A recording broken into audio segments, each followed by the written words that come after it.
Hello, welcome to Triggered Care. Today's video is going to be different from any of the videos that I've made thus far. I'm going to do an article review of an article that was shared in our Discord group, and we had a discussion about it, and I thought it was really interesting, so I wanted to share it with everybody. The article is called "Take It From Someone Who Has Suffered Real Physical Abuse, Words Aren't Violence," written by Alexandra Berryhill, and it's from Quillette.com, and the link for the article will be down below for you to take a look at it yourself. I'm going to give a synopsis of what she says along with some quotes from the article and just give my reaction to them pretty much. So, let's get into it. So the gist of this article is this author sharing her thoughts on the pain and damage inflicted by words versus the pain of being physically abused. So let's get into the bulk of it. She starts off with a story about a professor getting upset in her class at college because the students' phones are going off during class, and he has made it very clear before this that his class has a no cell phone policy. So she's sitting in class, and while the professor is teaching and hears phones going off, he erupts into an angry lecture with a yelling tone about maturity and respect, and if you want to be on your phone more than you want to be in his class, then you need to leave. Now, the author is a physical abuse survivor. She gets triggered by this yelling. But before she gets into what her symptoms were from the triggering, she writes this about the professor. "Back at home, this professor is raising a house full of boys. He'll talk professional sports with anyone willing to listen. He regularly shows up with a splint, bandage, or brace, always some injury gained by roughhousing with his sons, in whom he takes obvious pride. I enrolled in every class he teaches. I've been alone with him dozens times. I'm not afraid of him because there's nothing to fear." Then she gets into how she felt.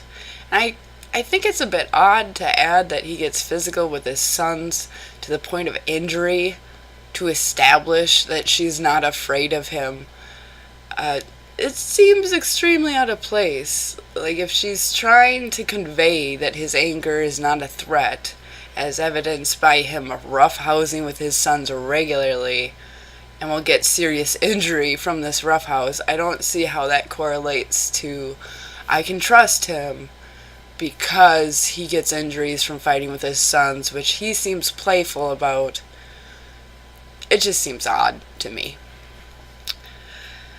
And then she goes into, how she could have reacted while triggered, but instead, her teeth just started chattering, and she was able to force herself to stop them from chattering. After class, she goes to the bathroom, she cries, and then she goes to lunch. And after all of this, in the same day, she runs into him, and she, says the option that she doesn't do first. What some readers would expect her to do would be to go confront him and ask him for an apology, then ask for accommodations for her triggers. Simply by letting her know ahead of time, hey, I might be yelling in class, I might be, triggering in a way by my voice and whatever. But she doesn't do any of this. This is not what she thinks is right. She sees his actions as justified because the students are adults and didn't listen to his rule. And then she continues on by saying that she needs to take responsibility for her own frailty. And To this, I have a few thoughts. On one hand, I agree. In a room full of adults, there should be a baseline of respect that people are responsible for themselves, for their actions, and for their reactions to situations. However, it doesn't have to be that black and white. Either you complain about and make a big fuss about it, and you're angry about it, or you stuff up your triggering time to not bother people with your frailty. PTSD, especially CPTSD, can have uncontrollable reactions.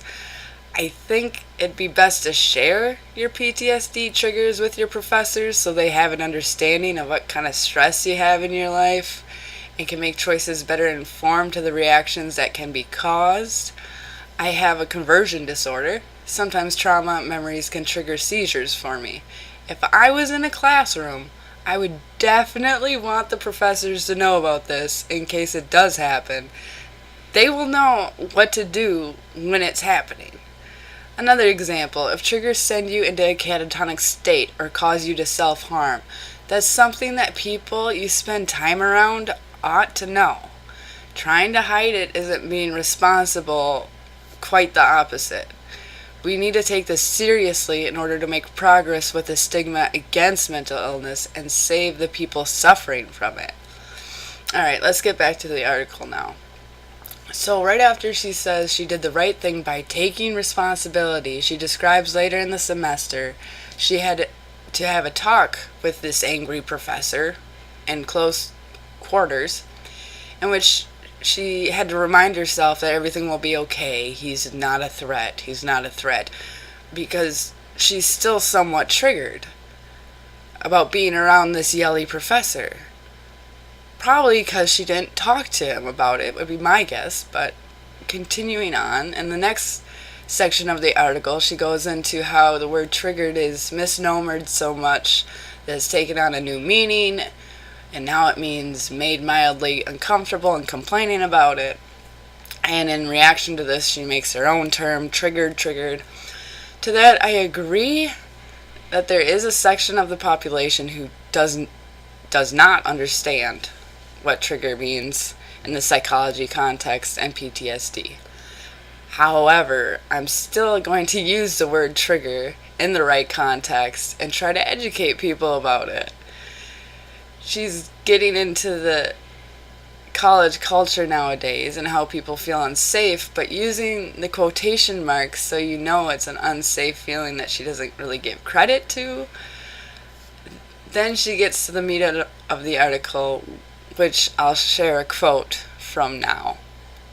Can words do damage? Of course, but the difference between words and violence is that mentally competent adults nearly always have a choice about how much damage words can inflict, whereas the damage caused by my father's belt, like all physical abuse, doesn't rise or fall depending on my psychological state at the moment of impact. And I disagree with this on my own personal account. I don't disagree with that's how she sees it or that's how she experiences it. I disagree with that sentiment. She admits that the professor's words had a profound effect on her, but at the same time saying that people have a choice of how much damage words can inflict.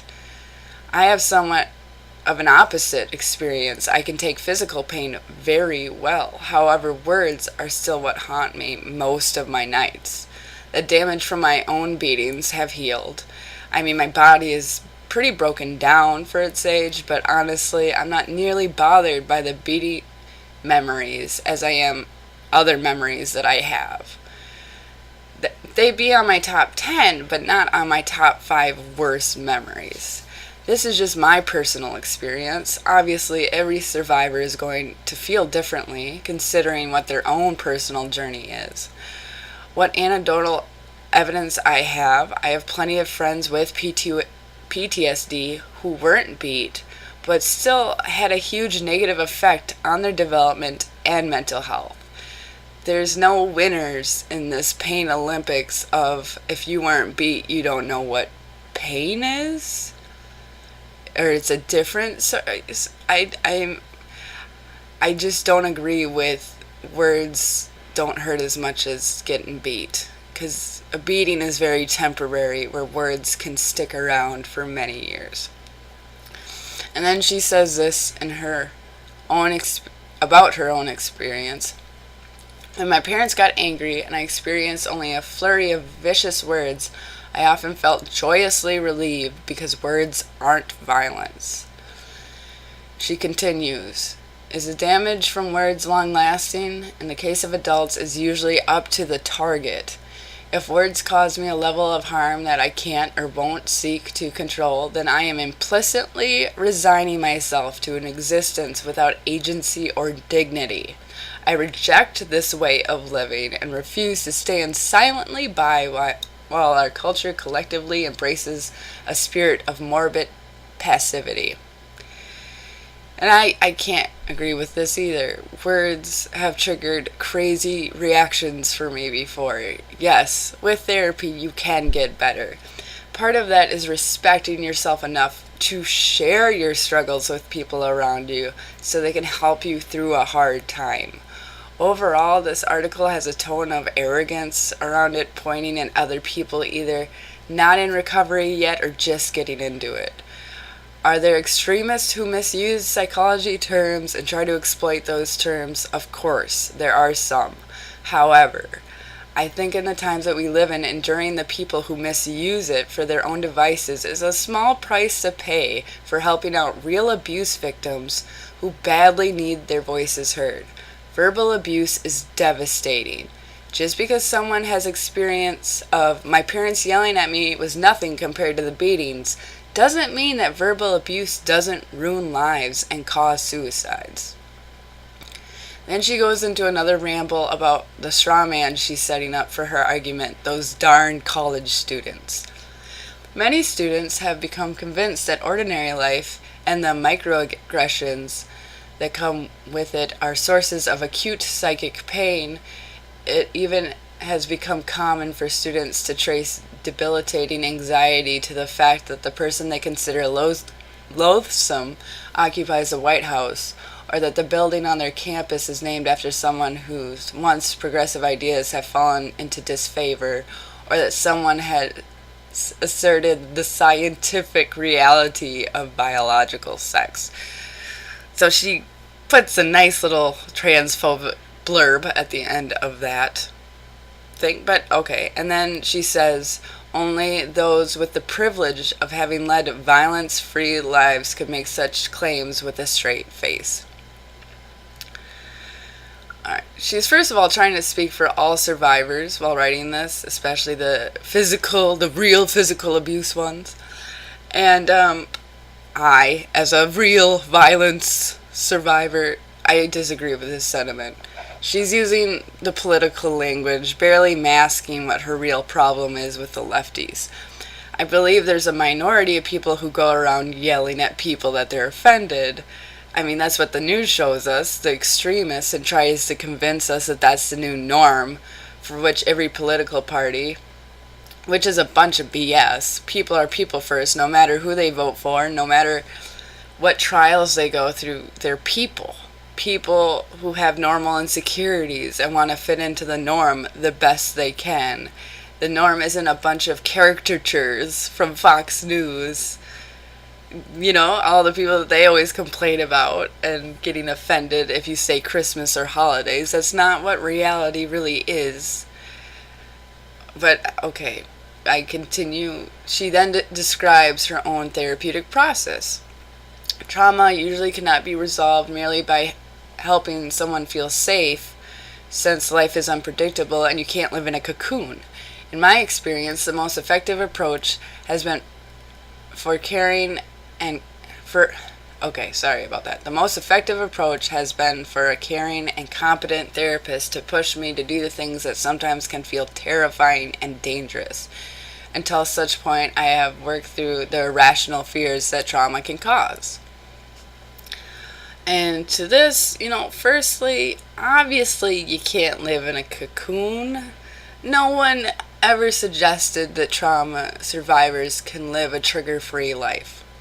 However, I think the people in your life would make accommodations for a trauma survivor simply because they want to help. That safe space she's mocking is very important for recovery. Next, she describes how her therapist told her to buy a man's belt from the store since she has a huge trigger from men's belts, so she did. Then she had nightmares for weeks because her therapist told her to hang it on the doorknob so she would just see it all the time. But after weeks of being traumatized in her own house and having nightmares every night, she got over the belt trigger. Which, to this story, I don't even know. I've been guilty of triggering myself purposely to try to get over it. I did that a lot early in my recovery. Through that process, I ignited a lot of stress disorders, and my therapist told me I need to go easier on myself, which I think might be the case for her, although I can't know for sure. This is pure speculation. I can't afford to purposely buy something triggering and then have it mentally torture me for weeks. In my case, I've tried exposure therapy a little too hard and it knocked me down physically, even though it was just sights and words triggering me, not physical violence. She finished up the article with this piece of wisdom. Self-pity is an addictive drug, and students who come from campus looking for ways to avoid stress instead of dealing with it will find dealers in every office and classroom. We can't force students to fight their demons, but at the very least, we shouldn't be encouraging a policy of immediate surrender. So, yeah, you want to talk about your triggers? Too bad. That would mean defeat for the people of the schools. How dare transgender people get offended when they're heavily judged and told every day that they aren't real? How dare rape survivors complain about the college rape epidemic? How dare domestic abuse survivors complain about verbal abuse and the scars that it left behind? She has these scars too. But she is saying that she's perfectly fine with it, even though it sounds like this yelling professor she has an admiration for still makes her on edge. Triggers just go away if you trigger yourself to oblivion and you don't talk to people about it, apparently. It's insane. It's just ludicrous that that's trying to be pumped out of somewhere, that idea. And I'm not trying to pick on this author at all. I really do believe she is a survivor of horrendous abuse. I don't think she's lying about the abuse part at all. I feel as though the straw man argument and victim shaming needs to be addressed in this article. Whether from physical abuse or verbal abuse, the result to the brain is the same. It messes it up and makes you go into survival mode way too easily. I used to think more in line with her, not because of my age necessarily, back in my younger years, just because of the life that I lived and where I was raised. Stigma is really thick around here. So you complain about those crazy people who get upset about everything, which, how can they be upset when you had to live through so much more than them? It's like a self-righteousness that comes from living through trauma. I was surrounded by it most of my life, and why I was guilty of having that same outlook for a while. Until I discovered recovery and read books that widened my empathy and understanding. Now I know people can't just get over it, and nor should they be obligated to. There's a lot of pain that needs to be healed. We're at a weird part in history where the internet is bringing resources and information to people stuck in toxicity, where they can use this new tool to uncover or to recover and find validation, which has in turn opened progress we need to make in breaking mental health stigma. Let the adults cry if they need to cry. It doesn't weaken us. It would make us stronger for finally dealing with our emotions in a healthy way and allowing us to feel resolved in a way versus burying it and hoping it doesn't cause a trigger too noticeable. As for the trigger word misuse, yeah, it does get misused. That doesn't mean we don't take it seriously anymore. It means that we need to educate. It's a psychological term for a psychological disorder like CPTSD or PTSD. That is what it means. Let's stop demonizing those who don't understand it and bring them into our circle of friends and share our own experiences with them so they don't misuse it. Alright, thank you so much for listening. All the links are down below, along with the link to the article if you'd like to read it yourself. Feel free to join our Discord, either the Triggered Care Discord or the CPTSD Discord, or both of them. We have a lot of good discussions on here. I'm really glad for my fellow survivors sharing this article with us, and then we all got to talk about it, which made me want to make a video on it. If you have a story, if you have an article like this, if you have anything, you can message me, comment down below, join the Discord. It's all there. So, hope you enjoyed. Have a good day.